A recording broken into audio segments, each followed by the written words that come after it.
Hacemos un viaje ahora al pueblo de Alcaucín, donde a principios del siglo IV pues llegó un obispo, el obispo Patricio, para intentar pues transmitir el Evangelio, y se encontró con que parte de las personas del pueblo ya eran religiosas, pero concretamente había una pequeña localidad de montaña conocida como Zalia, un poco perdida ahí en los montes, donde la gente no era religiosa, la gente pues tenía costumbres un tanto paganas. Con lo cual, durante el paso de ese obispo por distintas localidades, la gente pues lo recibía con los brazos abiertos, pero justo al llegar a Zalia empezaron a apedrearlo, empezaron a lanzarle piedras, cerraban las puertas para que no pudiera entrar en ninguna vivienda. Incluso este hombre tuvo que dormir tirado en la calle. Bien, Patricio decide, este obispo, lanzar una maldición al pueblo por el recibimiento que había tenido. Y esa maldición se traduce en una plaga de serpientes, pero no una plaga de serpientes normal, sino serpientes gigantescas. Incluso dice la tradición que eran serpientes que tenían un tamaño enorme y una cabeza parecida a una cabeza humana, historia que, por cierto, también me la he encontrado en pueblos de la Serranía de Ronda, donde se habla de esas enormes serpientes con cabezas humanas. Bien, las serpientes empezaron a atacar a la gente del pueblo.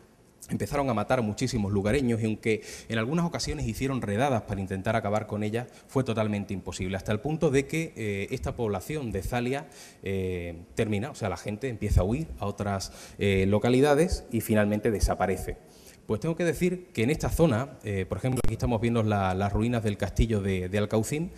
Todavía hay personas que temen a esas serpientes. Hay muchas serpientes por la zona, no con cabezas humanas, pero sí hay muchísimas serpientes y culebras, y todavía la gente, quizá por ese temor popular, por esa tradición que casi llevan a nivel genético, todavía tienen miedo de salir en mitad de la noche a este lugar para no ser atacadas por aquella legión de serpientes.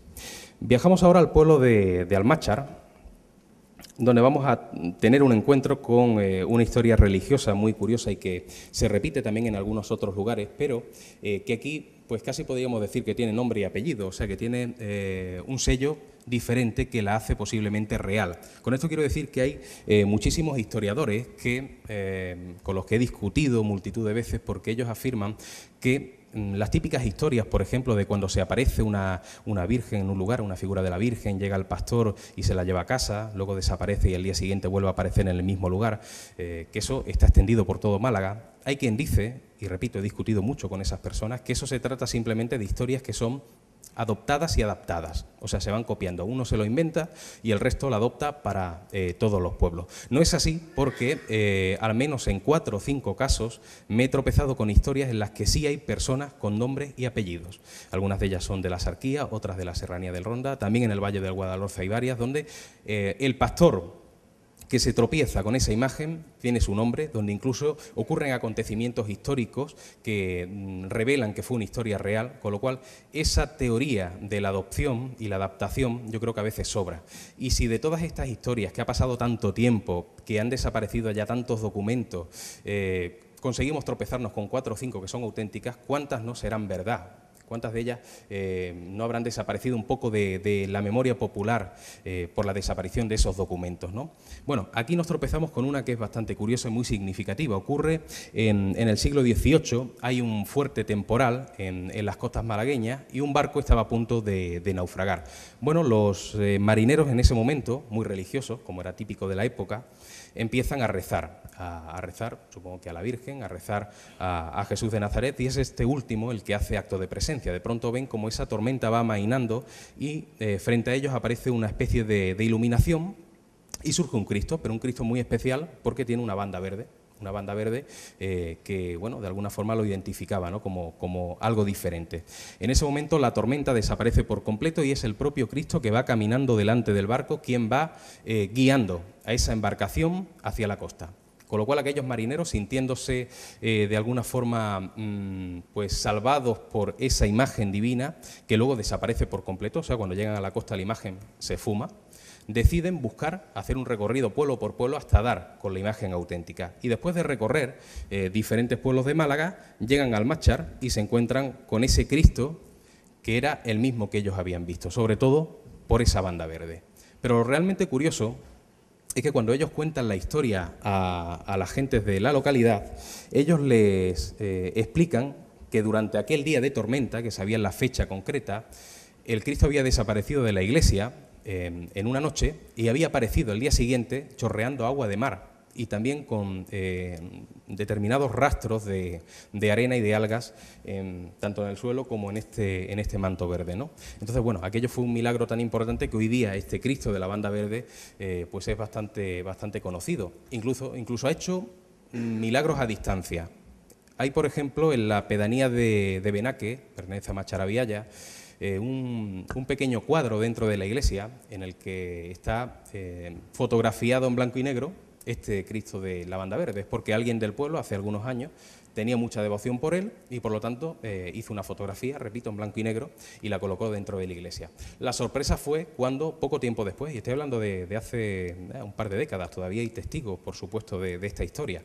Bien, poco tiempo después se encuentran con que esa imagen en blanco y negro, lo que es la zona de la banda verde, había aparecido verde, o sea, había aparecido en color. Una imagen en blanco y negro. Y bueno, todavía se puede ver. Cualquiera de ustedes que quiera acercarse a Benaque, si pilla la iglesia abierta, pues se encontrarán con esa imagen totalmente en blanco y negro y donde solamente resalta el verde de la banda. Con lo cual digo que ya no es solamente un milagro antiguo, sino también un milagro contemporáneo y casi un milagro a distancia, porque ese Cristo no se ha movido en ningún momento de su parroquia. Hacemos un nuevo viaje para conocer una casa encantada en Iznate.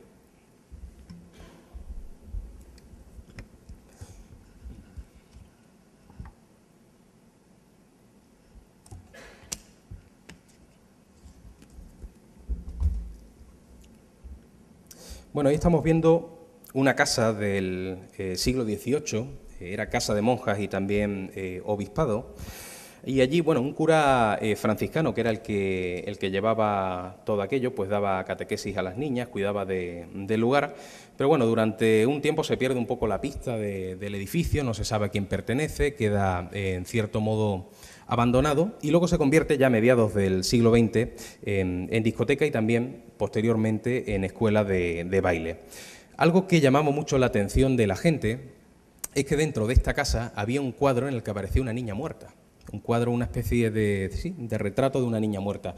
Antiguamente había costumbre de hacer eso, lo que no sabía es que concretamente en esta época, y en una época tan reciente, y que aquí concretamente en España se hiciera algo así, ¿no? Pero bueno, podemos encontrar por internet multitud de fotografías que se han hecho a personas fallecidas en posturas normales, sentados en sillas, incluso durmiendo en la cama, y aquí apareció un cuadro, era un lienzo, ¿no? Era la hija de los marqueses de Iznate y decía la tradición que sus padres la querían tanto que cuando ella falleció, además de hacer ese retrato, en lugar de enterrarla en el cementerio, la emparedó, o sea, la escondió en la pared detrás de aquel cuadro. Ese cuadro era, en cierto modo, la indicación de que ahí estaba esa niña. Bien, cuenta la gente, sobre todo a raíz de que se convierte tanto en discoteca como luego en escuela de baile, especialmente esta última, que empezaron a ocurrir fenómenos extraños, ¿no? Siempre relacionados con ese cuadro o cerca del cuadro, en esa habitación donde estaba el lienzo, como era, por ejemplo, luces extrañas, de pronto aparecían luces que no se sabían de dónde procedían, orbes que surcaban la habitación, ruidos extraños, movimientos de objetos, y bueno, el caso es que desde aquel momento lo que era conocido como teleclub, le decían el teleclub, fue abandonado y todavía lo podemos encontrar como lo vemos ahí, ¿no? Con su cadena y su candado, porque nadie se ha atrevido a penetrar en este antiguo obispado, ¿no? Lugares como este hay muchos en Málaga, las típicas casas encantadas pero que no están en ruinas, como podemos ver otras por ahí, en mitad del campo. Esta no, se mantiene perfectamente bien, pero nadie se atreve a cruzar ese umbral para vivir dentro por miedo a ese tipo de sucesos extraños. Hacemos otro viaje al pueblo del Borje. Es una historia religiosa también y una historia de Semana Santa, una historia de la Semana Santa del año 1857, hace ya bastante tiempo. Bien, existía una costumbre que era en Semana Santa sacar a la Virgen por un lado de la iglesia y al Cristo por otro. Hacían un recorrido que se cruzaba en la plaza del pueblo. Entonces el Cristo rozaba con la mano a la Virgen y luego pues cada uno regresaba a su retablo de esta iglesia. Iglesia que por cierto tiene una cripta también muy curiosa con unas inscripciones que todavía no se han sabido qué es lo que significa, ¿no? Bueno, el caso es que aquel año, 1857, había un señor que era ateo, el hombre había bebido también algunas copas, era muy malhumorado, y justo en el momento en el que la mano del Cristo roza a la Virgen, dice unas palabras en voz alta delante de todo el mundo, que era: ¿quién tuviera un hacha para cortar esa mano? Bien, la gente evidentemente se enfada ante ese comentario, pero como saben que el hombre es como es, pues lo dejan pasar. ¿Qué ocurre? En aquel entonces la mujer de este señor estaba embarazada de 3 meses. Cuando finalmente se produce el parto, curiosamente le nace un niño manco, y un niño manco precisamente del brazo que tenía extendido aquel Cristo. Y bueno, esto es una historia que, aunque no tengamos nombres y apellidos, sí se mantiene muy viva dentro de la memoria popular. Hay muchas personas que aseguran haber escuchado esta misma narración de sus padres y de sus abuelos como algo absolutamente real, no como un suceso pues legendario, como esas historias de tesoro, sino como algo que realmente ocurrió. Hacemos otro viaje para conocer una nueva casa encantada, en este caso en Periana. Bueno, allí hay una casa conocida como la Casa del Espanto o Casa del Demetrio, que lleva un siglo, como vamos a ver a continuación, abandonada, un poco en ruinas por dentro, pero que todavía se mantiene bastante bien lo que es la fachada principal. Y lleva abandonada un siglo porque la gente tiene realmente miedo de habitar allí, ¿no? Tiene temor a los fenómenos que han ido sucediendo a lo largo de los últimos años y las últimas décadas, ¿no? Y fue a raíz de que un albañil estuvo haciendo obras en el interior de la casa. Antiguamente había la costumbre de que la gente escondiera sus posesiones, sus joyas, el dinero que uno tuviera en el suelo, que lo tapara luego, o en una falsa pared. Y bueno, este albañil empezó a trabajar en la casa y bueno, se encontró con el botín. Aquello, pues el hombre había triunfado, rápidamente cogió el dinero, se lo guardó, no dijo nada a nadie y bueno, estuvo viviendo como un rey durante mucho tiempo. Pero a raíz de ese momento empezaron a ocurrir fenómenos extraños. Luces, golpes que se oían incluso desde fuera. Cuando la gente pasaba por este lugar, oían golpes, patadas de dentro a fuera, aunque no hubiera nadie en el interior de esta vivienda.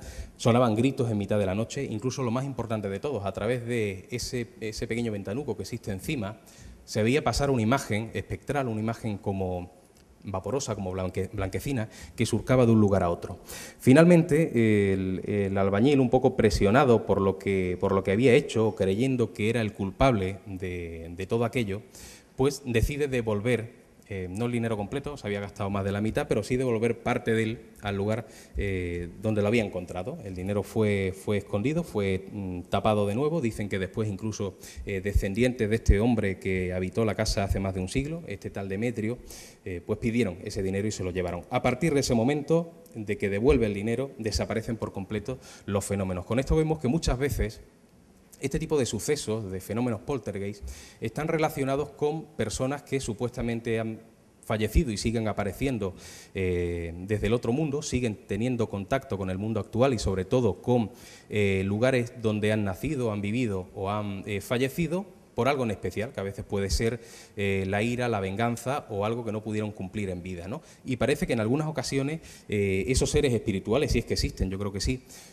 custodian determinados lugares por los que sienten bastante apego, como puede ser el caso de esas posesiones personales, de esos tesoros. Pero bueno, vamos a conocer otra historia, también un poquito truculenta, en el pueblo de Cútar. Bien, hace aproximadamente 3 siglos comenzaron en el pueblo a desaparecer personas, sobre todo agricultores, campesinos, pastores que salían por las afueras de Cútar. Pueblo, por cierto, en el que se descubrió hace algunos años un manuscrito muy curioso en el que se habla de magia, de superstición, de la época árabe, una investigación que tengo por ahí pendiente. Y bueno, el caso es que en aquel entonces, en el que se centra la historia conocida como la del ave de la muerte, hubo un pastor que logra averiguar qué es lo que ocurría, porque cayó en las redes de la persona que supuestamente, del ser que atacaba a todos los lugareños y consiguió escapar. Y entonces logró contar qué era lo que ocurría en aquel lugar, ¿no? Se habla de que aquel pastor, cuando sale en mitad de una tarde al bosque, pues se encuentra con un ave muy curiosa, muy grande, que se le acerca y que cuando roza el suelo se convierte en una mujer, en una bella mujer que se enamora del pastor y que se lo lleva a la montaña, una especie de gruta. Allí se encuentra en la montaña con algunas estancias donde hay vecinos muertos, vecinos que él conocía. Se dice incluso que esta mujer fracturaba los cráneos para en ellos hacerse la comida, lo utilizaban como cuenco. Y bueno, el pastor, viendo lo que le esperaba, pues decide huir y bueno, se las apaña de forma que engaña a este ave de la muerte, a esta mujer tan hermosa pero tan malvada y tan poderosa, para escapar. Y en el momento en el que ya está llegando al pueblo, la mujer se convierte en ave, empieza a perseguirlo, pero no logra dar con él, con lo cual desaparece. Cuando al día siguiente este hombre habla con las demás personas del pueblo para intentar ir en grupo a esa gruta en la montaña, para intentar ver si queda alguien con vida, para intentar acabar a la vez con la vida de este ser tan traicionero, no descubren nada. O sea, aquella gruta extraña que estaba en mitad de la montaña había desaparecido, se había cerrado por completo. Dice la tradición que aquella gruta apareció luego en otros lugares de la Sarquía para que esta mujer, que este ave de la muerte, siguiera pues matando a personas, ¿no? Hay otra historia que vamos a conocer, que es del pueblo de Frigiliana, y esta es bastante curiosa, no se ha dado en otros lugares.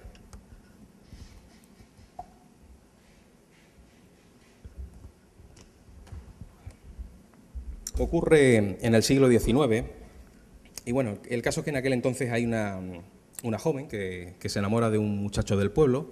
El muchacho la deja tirada y ella muere de pena. De hecho, hay un documento de la época que habla de la enfermedad concreta, creo que es la granulia pulmonar, que según algunos libros de medicina franceses era una forma de ir muriendo poco a poco precisamente por la tristeza, o sea, la persona dejaba de comer, las constantes vitales cada vez iban a menos, tanto el corazón como los pulmones, principalmente los pulmones, de ahí lo de granulia pulmonar, y bueno, el caso es que esta muchacha muere, pero no muere de forma normal, porque es enterrada en el cementerio de Frigiliana, pero cuando tiempo después es trasladada al osario común, las personas que abren el ataúd descubren que está incorrupta, que su cuerpo se mantiene intacto, prácticamente como si estuviera vivo, con lo cual el párroco de Frigiliana decide que ese cuerpo es santo en cierto modo y que debe ser trasladado al convento de las Carmelitas en Vélez, Málaga. Contratan a un conductor, no le dicen, un conductor con su carruaje, no le dicen qué es lo que hay dentro de la caja para que no se asuste, y el caso es que el conductor, en mitad de una noche de tormenta, de una noche en la que estaba lloviendo bastante, empieza a escuchar voces de la caja, voces que además le meten prisa, le dicen que quiere llegar cuanto antes, ¿no? Que necesita llegar cuanto antes al convento. Con lo cual ese conductor lo primero que piensa es que hay una persona viva que quiere ser trasladada en la intimidad y que por lo tanto está escondida dentro de la caja.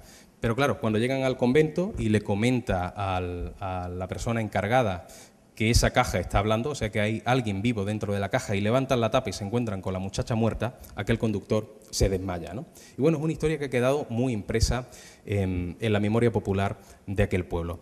Estas son algunas de las historias principales que he seleccionado, sobre las que he traído alguna fotografía. Evidentemente, al ser la mayor parte de ellas, quitando las casas encantadas, o incluso algunos milagros religiosos, historias muy antiguas, evidentemente no tenemos fotografías de los hechos concretos, ¿no? Son fotografías virtuales que se mantienen en esa memoria popular y que solamente podemos acceder a través de la lectura.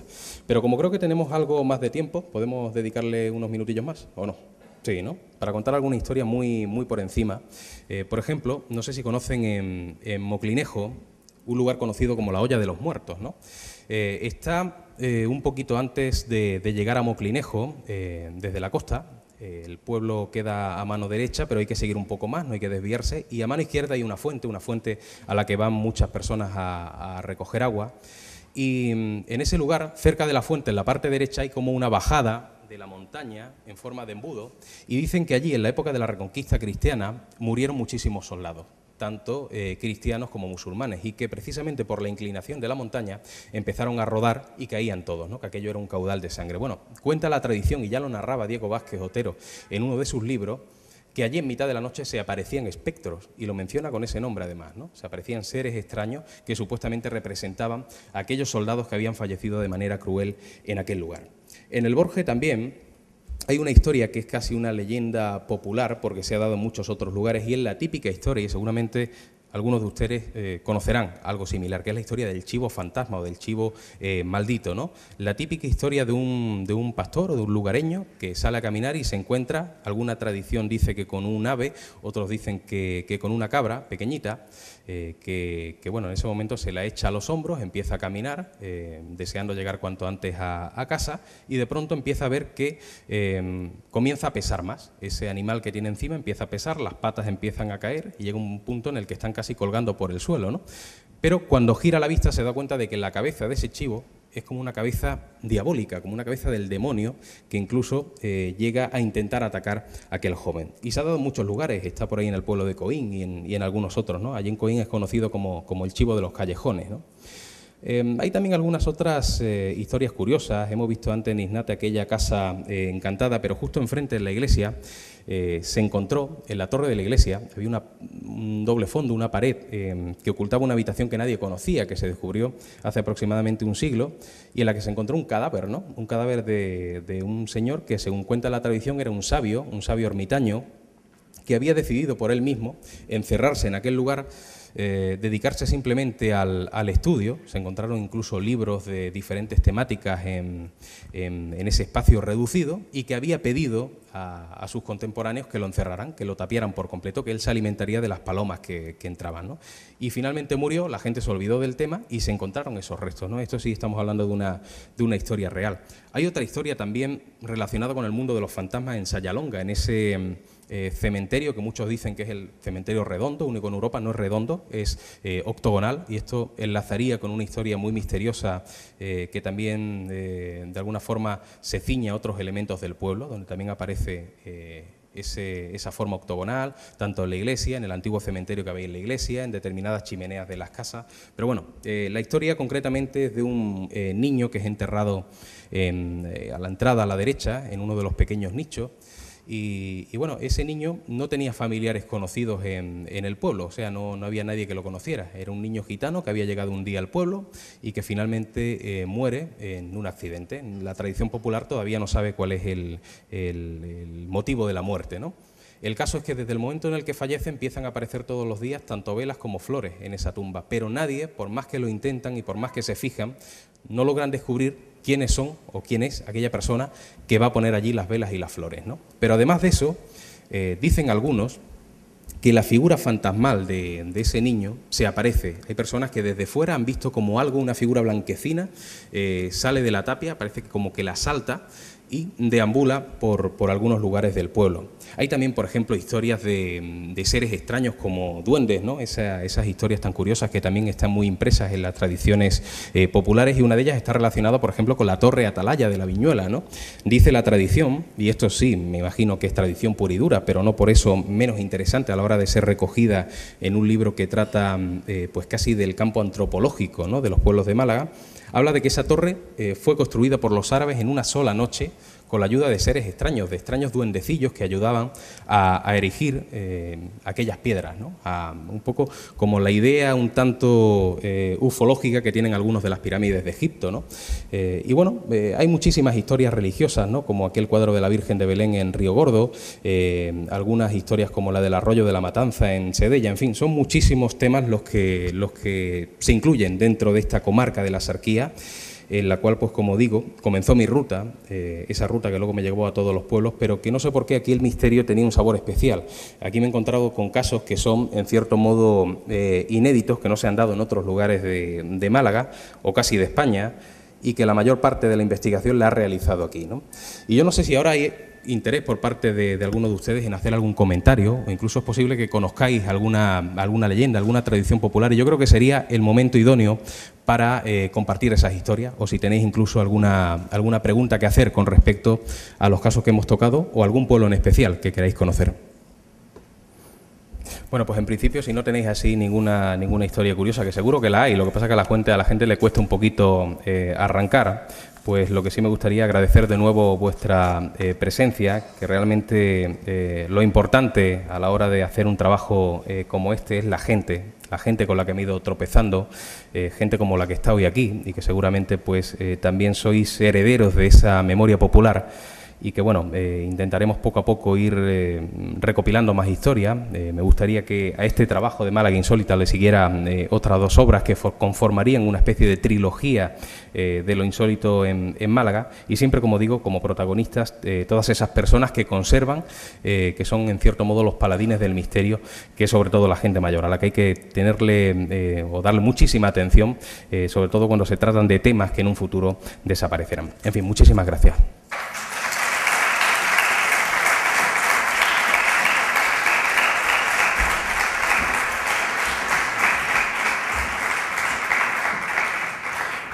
A continuación pasamos a la firma de libros.